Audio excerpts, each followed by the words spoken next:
Denis Marceau, vous êtes responsable du marketing et des ventes de la société Lucium, basée dans le Calvados à Caen, spécialisée dans la communication par la lumière. Expliquez ce que représente cette technologie du Li-Fi, qui peut être complémentaire du Wi-Fi.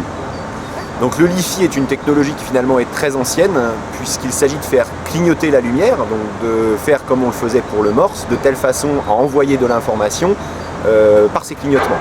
Il se trouve que le Li-Fi, du fait de l'émergence de l'éclairage LED, est en plein déploiement, puisque l'éclairage LED et la technologie LED permet de clignoter extrêmement rapidement, et notamment au-delà de ce que l'œil humain peut voir. Donc le Li-Fi émerge avec l'éclairage LED et fait partie des déploiements d'infrastructures d'éclairage LED actuels.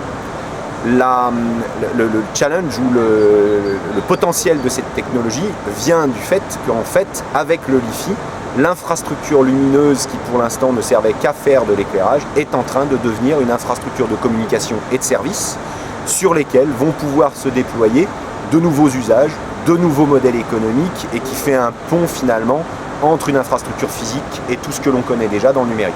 Alors concrètement, bien sûr, tout ça s'applique au secteur du bâtiment, mais tout ça s'applique aussi en ville, entre par exemple des véhicules et des infrastructures routières, et peut-être établir de nouvelles relations entre des points ou des équipements en fait très nombreux. Voilà, tout à fait. Si maintenant vous regardez dans une ville ou dans votre environnement les sources d'éclairage LED présentes, vous n'allez plus jamais les voir de la même façon parce que vous allez vous dire elles pourraient communiquer quelque chose. Donc que ce soit un feu tricolore, que ce soit un lampadaire dans une ville, que ce soit une armoire électrique, que ce soit une voiture, tout appareil qui bénéficie d'une source d'éclairage LED potentiellement peut communiquer avec son environnement et recevoir de l'information. Alors quels avantages en termes de sécurité routière et de communication entre des véhicules et des routes qui seront de plus en plus intelligents?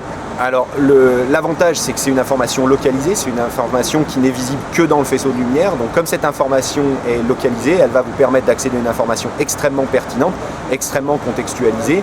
Et la technologie Li-Fi, si on parle par exemple dans le secteur automobile, permet d'atteindre des portées en directionnel qui sont très importantes, plus importantes que d'autres technologies existantes actuellement. Alors quelles sont les applications concrètes qu'on peut imaginer à bord de véhicules, puisqu'on parle de plus en plus de véhicules intelligents? Donc là on va retrouver toutes les applications qui sont liées à la Smart City, le véhicule étant un élément important à l'intérieur de la Smart City, que ce soit du véhicule personnel ou du véhicule à but de transport en commun. Et tous ces véhicules vont pouvoir envoyer de l'information et recevoir de l'information de l'infrastructure de la Smart City. Très bien.